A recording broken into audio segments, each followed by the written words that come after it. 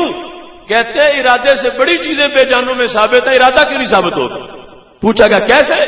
تو کہتے ہیں جب جبل احد بے جان ہو کے نبی علیہ السلام سے پیار کر سکتا ہے تو دیوار پھر ارادہ کیوں نہیں کر سکتی؟ کیونکہ ارادہ عام ہے اور اس کے جا کے اندر ترقی ہو تو پھر جا کے پیار بنتا ہے. تو قرآن مجید میں جو لفظ جدار ہے اس کا ارادہ ثابت کرنے کے لیے احد پہاڑ کا پیار ثابت کر لیا اور احد کا پیار حقیقی مان لیا. تو جس وقت بے جان پتھر میں پیار کی صلاحیت مانے تو شرک لازم نہیں آتا، اور بے جان دیوار میں ارادے کی صلاحیت مانے تو شرک لازم نہیں آتا. جو جانے جہاں ہیں ان کی ذات میں بعد از وصال ان عظمتوں سے کروڑ درجہ عظمتیں مانیں گے پھر بھی شرک لازم نہیں آئے گا. میرے محبوب علیہ الصلوۃ والسلام کی وہ حیات حسی حقیقی جسمانی، اس کا اندازہ کون کر سکتا ہے؟ یہ دو مثالیں بھی قرض کے طور پر ان لوگوں کے لیے میں نے قرآن سے بیان کر دی کہ یہ ولی مظہر بنے رب کی قدرت کا، اور نبی علیہ السلام بعد از وصال بھی مدد کرے، اس سے شرک لازم نہیں آئے گا بلکہ عظمت توحید کا اظہار ہوگا. کیونکہ ادھر بے جان لکڑی کے چلنے پھرنے سے توحید ظاہر ہوئی اور پتھروں کے ارادے اور دیواروں کے ارادے سے توحید ظاہر ہوئی، اس سے شرک نہیں بنا کہ دیکھو دیوار کا ارادہ مانا تو شرک بن جائے. جیسے وہاں شرک نہیں بنا ایسے ہی جو کروڑ درجہ ان سے افضل ذاتیں ہیں ان کے بعد از وصال جو تصرفات ہیں ان کو مانیں گے، شرک لازم نہیں ہوگا بلکہ اللہ کی توحید کی عظمت کا اظہار ہوتا رہے گا. آخر میں خواف علیکم رجل قرأ القرآن حتى اذا رؤيت بهجة عليه وكان رداء الاسلام فاعتراه الى ما شاء الله فانسلخ منه ونبذ وراء ظهره وسال جاري بالسيف ورماه بالشرك قال قلت ايما اولى بالشرك الرامي بل المرمي قال بل الرامي. یہ وہ حدیث شریف ہے جس نے صدیوں پہلے اس فتنے کی خبر دی تھی اور صدیوں پہلے اس جھوٹے فتوے کا ذکر اس حدیث میں موجود ہے. صدیوں پہلے ان کے فتوے کی تردید میرے نبی علیہ السلام کی زبان نے کی ہے اور صدیوں پہلے ہمارے عقیدے کی تصدیق میرے نبی علیہ السلام کی زبان نے کی ہے. ان مما اخاف علیکم اور ان مما اتخوف علیکم رجل، پر مجھے مستقبل میں ایک انسان کا اپنی امت پہ خطرہ ہے. کون سا انسان؟ کیا کسی یہودی کا، کسی عیسائی کا، کسی ہندو کا، کسی سکھ کا؟ نہیں، سرکار فرماتے ہیں رجل قرأ القرآن، ایک مسلمان کہلوانے والے کا مجھے امت پہ خطرہ. وہ کیا کرے گا؟ قرآن پڑھے گا. وکان رداء الاسلام، اسلام کا لبادہ اڑے گا. مسلمانوں پر شرک کا فتویٰ جڑنے کے لیے پہلے بیس بنائے گا, قرآن ہاتھ میں لے گا اور پھر اسلام کو لبادہ کے طور پر استعمال کرے گا. حتی اذا رؤیت بہجۃ علیہ, ظاہری اسلام کی علامتیں اس پر موجود ہوں گی, داڑھی رکھی ہوئی ہوگی, نماز پڑھتا ہوگا. پھر کیا ہوگا؟ فَتَرَاهُ إِلَى مَا شَاءَ اللَّهُ, رب جس طرف چاہے گا اس کو لے جائے گا. فَانْسَلَخَ مِنْهُ, وہ اپنی کھال اسلام والی اتار دے گا اور قرآن کو پیٹ کے پیچھے گرا دے گا.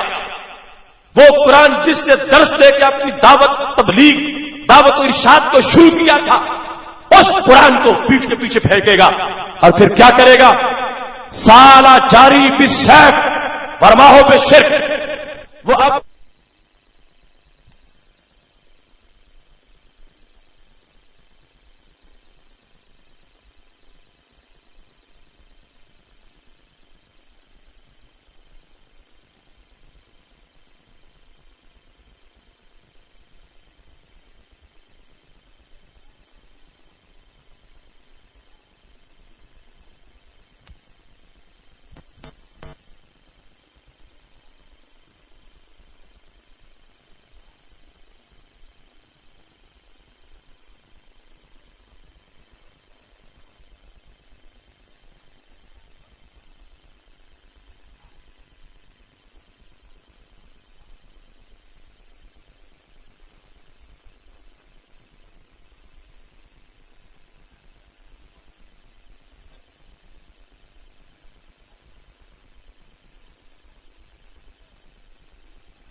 کے رہنے والے نمازی جمعہ ادا کرتے ہوئے لوگ, ان کو شہید کر دیا گیا. کس بیس پر؟ کہ وہ یا رسول اللہ صلی اللہ علیہ وسلم کہتے ہیں, وہ سرکار کے روضہ پاک پر حاضری کو اجر و ثواب کا باعث سمجھتے ہیں. یہ درندہ صرف انسان اور یہ گھنونے عزائم والی تحریک, یہ دریا سے نکلنے والے برطانوی پٹھو, ان کے سوا یہ حدیث کسی پہ سچی نہیں آتی. میں نے شارجہ کی مسجد سفیان ثوری میں 3 گھنٹوں تک ان کے 3 مفتیوں سے مناظرہ کر کے ان کو یہ بات ماننے پر مجبور کر دیا کہ میرے نبی علیہ السلام نے جس شرک کے جھوٹے فتوے کی نشاندہی کی تھی, وہ سارا جھوٹ تمہارے پلے میں نظر آ رہا ہے. نعرہ تکبیر. جس وقت اس تحریک نے مدینہ شریف میں قتل عام کیا, مکہ شریف میں کیا, طائف میں کیا, ارد گرد کے علاقوں میں کیا, میرے نبی علیہ السلام کے یہ لفظ کتنے سچے آ رہے تھے. یقتلون اہل الاسلام ویدعون اہل الاوثان. ان کا کون ہے جس نے اس زمانے میں ہند میں آ کے بت گرائے ہو؟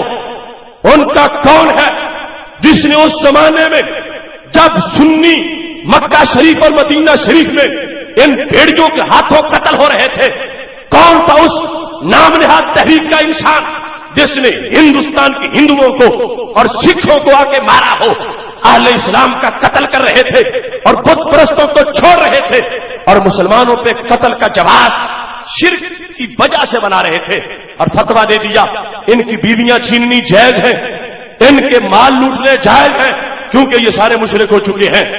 صرف ایک انسان اور اس کے چیلے اور وہ نام نہاد تحریک, اس کی ساری صفتیں میرے نبی علیہ السلام نے بیان کی. رب کعبہ کی قسم ہے, پوری دنیا کے خونخوار بھیڑیے دیکھ لو, کسی میں وہ ساری نشانیاں نہیں پائی جائیں گی جو نشانیاں یہاں کٹھی ان کے بارے میں موجود ہیں. قرآن ہاتھ میں لے کر دعوت دینا, اسلام کو لبادہ بنانا, پھر پڑوسیوں پر شرک کا فتویٰ لگا کے انہیں قتل کرنا, انہیں شہید کرنا, یہ صرف ان لوگوں کا کام تاریخ میں ثابت ہوا. اور اب جس وقت نبی علیہ السلام نے یہ فرما دیا کہ ایسا آدمی پیدا ہوگا فتنہ, وہ سین کرنے شیطان نکلے گا. یہ خبر دے دی تھی. اب پوچھا حضرت حذیفہ نے ایہما اولا بالشرک الرامی بالمرمی کہ میرے نبی صلی اللہ علیہ وسلم تم نے علم کی روشنی میں مستقبل کو بیان کر دیا.